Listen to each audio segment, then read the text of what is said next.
Nobody puts the word last into last ditch better than German engineers and scientists during the final days of World War II. So today we're looking at one of these last stand or final ditch projects, a glider fighter or Gleitjäger in German, produced by the Blohm Voss or BV company. But I do feel like it's important that we go into BV's history just for a second so you kind of have an idea of why and how this glider fighter came to be. So Blohm Voss started in the 1870s originally as a shipbuilding company, and I'd be wondering how 70 years later a shipbuilding company is making glider fighters for the German World War II Luftwaffe. Well, in the mid-1930s, the economic downturn had really taken a very hard toll on Germany, including on Blohm Voss, who just weren't getting a ton of new contracts for building ships anymore. So in mid-33, they decide to open up a subsidiary who's going to develop aircraft. So BV actually worked on some pretty prestigious projects like the Admiral Hipper heavy cruiser, as well as the Bismarck class battleship, and a whole slew of different variants and types of U-boats,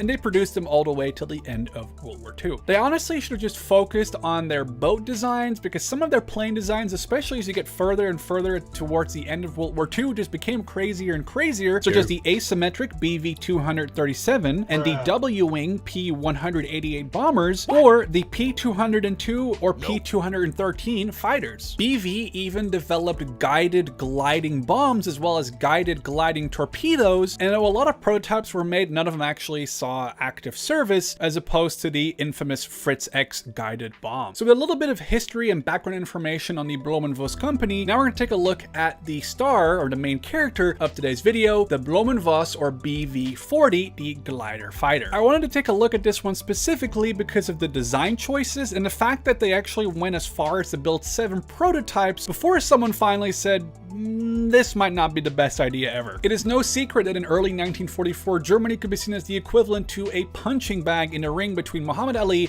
and Floyd Mayweather. German cities and industry are being completely devastated by daytime and nighttime Allied bombing rates that are just seemingly unstoppable. The Germans decide that what they need is just more aircraft in the sky to try to counter these bombers before they reach their target. Somebody came up with the idea to have an experienced pilot tow multiple inexperienced pilots behind his aircraft and thus create sort of an aircraft carrier of the sky, much like Ace Combat's Arsenal Bird. And I guess they liked the idea so much they started working on the BV-40 design. So this design for an aircraft had to meet a whole ton of criteria. It had to be able to be assembled by very low skilled workers, hopefully assembled without using a ton of raw material, as well as if it was lightweight enough, more than one could be towed behind the lead aircraft, thus providing, more and more aircraft to go against these Allied bomber formations. So the BV-40 is eventually born out of all those design criteria, and really the most basic of piloting skills were all that you needed to fly a BV-40 from its release point down to the moment it hit the ground again. So regarding the raw materials, the BV-40 was actually mostly made out of wood, but did have an armored cockpit. The idea was that it would use its speed in the dive more as a defense than that armored cockpit though. So the BV-40 actually came with a set of 2 very tiny wheels. So the idea was that as they're being pulled up in the air, they would jettison the wheels, and then upon returning back to base after hopefully surviving the engagement of an Allied bomber formation, they would belly land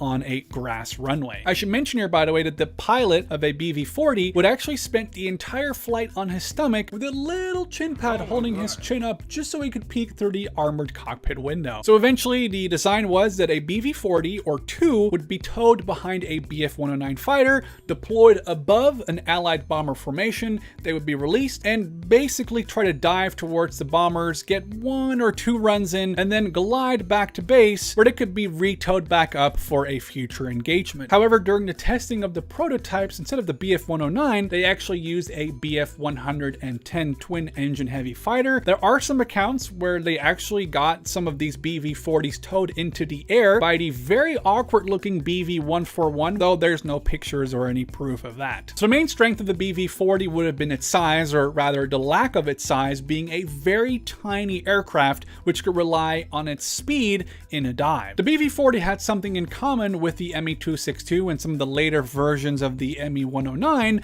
its armament. It had two Mark 108 30mm cannons, though they only had 35 rounds per gun. In testing, it had turned out that 4 to 5 of these rounds could cripple and potentially destroy any Allied bomber they could come across. So BV actually ended up designing and producing 7 prototypes of the BV-40 between May and August of 1944, just to see like how feasible this idea really was. In one of the tests, one of the pilots allegedly managed to push the plane to go almost 900 kilometers an hour. That would already be hell on earth in a wooden aircraft, not let alone you're laying on your chin with a little pad on your stomach. Eventually, the BV-40 was considered to just be too susceptible to Allied fighter cover, maybe not during the attacks, but definitely as they were gliding their way down back to base. You can imagine it getting 1 or 2 runs in, that's great, but now you are gliding back down to earth and it takes just one burst of a P-51 to set your little wooden wonder on fire. The designer of the BV-40 wanted to give the BV-40 one more chance, and he actually had the idea of mounting the same rocket engine that was mounted to the Me-163 Comet later to the BV-40, though this didn't really lead to anything fruitful. So you can leave it up to World War II German designers to come up with crazy and outlandish ideas as the war comes to an end. And not only that, the German armed forces actually actively encouraging them to do so.